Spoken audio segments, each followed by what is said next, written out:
মদিনার সনদ। কেউ বলেন এটি ছিল বিশ্বের প্রথম সংবিধান, আবার কেউ কেউ বলেন এটি ইসলামের গণতন্ত্রের ভিত্তি। কিন্তু সত্যি কি তাই? কি ছিল এই সনদে? এবং সবচেয়ে বড় যে প্রশ্ন, এর সাথে কোরআনের কোনো সাংঘর্ষ ছিল কিনা? সনদগুলা একটু পরেই আমি আপনাদেরকে দেখাচ্ছি, তবে এর আগে চলুন আমরা মদিনার সনদকে কেন্দ্র করে যে সমস্ত প্রশ্নগুলা উঠে এসেছে সেগুলোর উত্তর জানবো। তাহলে চলুন ভিডিও শুরু করা যাক। হিজরতের পর মদিনায় নবী সাল্লাল্লাহু আলাইহি সাল্লাম এমন এক সমাজে এলেন যেখানে ছিল মুহাজির, আনসার, ইহুদি, মুশরিক এন্ড সো অন। এই নতুন সমাজে শৃঙ্খলা আনতে দরকার ছিল একটি সমঝোতা, একটি চুক্তি, এবং সেটাই ছিল মদিনার সনদ।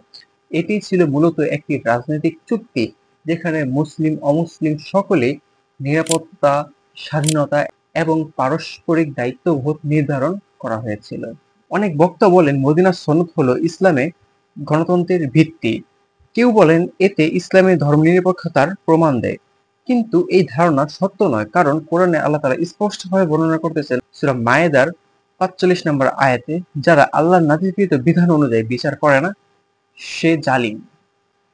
অন্য এক আয়াতের মধ্যে আল্লাহ তাআলা বলছেন সূরা ইউসুফের ৪৪ নম্বর আয়াতে, ফয়সালার অধিকার তো কেবলমাত্র আল্লাহরই। এর মানে মুসলমানদের জন্য আল্লাহর বিধানই চূড়ান্ত। আর মদিনার সনদ ছিল একটি সময়োপযোগী চুক্তি, কোনো আইন বা বিধান নয়।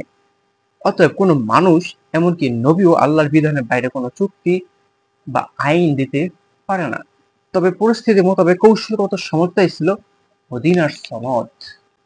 এবং এই সনদ বিলুপ্ত হওয়ার পিছনে যথেষ্ট কারণও ছিল।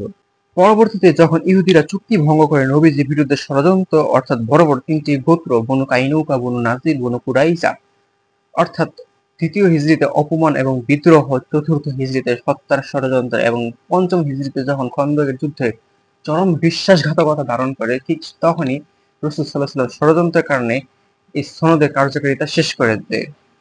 কারণ ইসলামে বিশ্বাসঘাতকতার কোনো স্থান নেই। এখন সর্বশেষ প্রশ্ন, কি ছিল এই মদিনার সনদের মধ্যে? মদিনার সনদে মূলত ৫৩টি ধারা ছিল, মতান্তরে ৫২ অথবা ৫৪টি। এর মধ্যে থেকে আমি সুন্দর এবং গুরুত্বপূর্ণ ১০টি ধারা এখন বর্ণনা করব। প্রথমত, মদিনার সব জনগণের রক্ত সমান, দুর্বলের পক্ষেও বিচার পাওয়া বাধ্যতামূলক। দ্বিতীয়ত, ইহুদিরা তাদের ধর্মে থাকবে, মুসলমানরা তাদের ধর্মে থাকবে। তৃতীয়ত, সব গোত্র মদিনা রক্ষা করবে এবং বাইরের আক্রমণ প্রতিরোধে একত্রে কাজ করবে। চতুর্থত, যে কোনো সন্ধি বা চুক্তি ব্যাপারে রাসূল সাল্লাল্লাহু আলাইহি ওয়াসাল্লামের সম্মতি নিতে হবে। ৫ নাম্বার, যে চুক্তি ভঙ্গ করবে তার বিরুদ্ধে সবাই একত্রিত হয়ে ব্যবস্থা নেবে। ৬ নাম্বার, যে কোনো বিরোধ হলে তা রাসূল সাল্লাল্লাহু আলাইহি ওয়াসাল্লামের কাছে উপস্থিত করতে হবে এবং তিনি চূড়ান্ত রায় দিবেন। ৭ নাম্বার, কোনো ব্যক্তির অপরাধে তার গোত্র দায়ী হবে না, অপরাধ ব্যক্তিগত।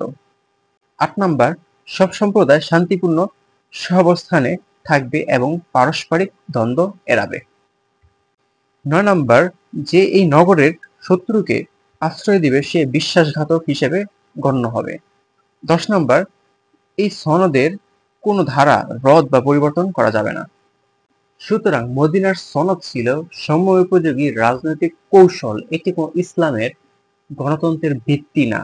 যারা এই সমস্ত মতবাদ প্রচার করেন তারা গণতন্ত্রকে প্রতিষ্ঠা করার জন্য, নিজেদের স্বার্থ হাসিল করার জন্যই বলে থাকেন। আল্লাহ হাফেজ।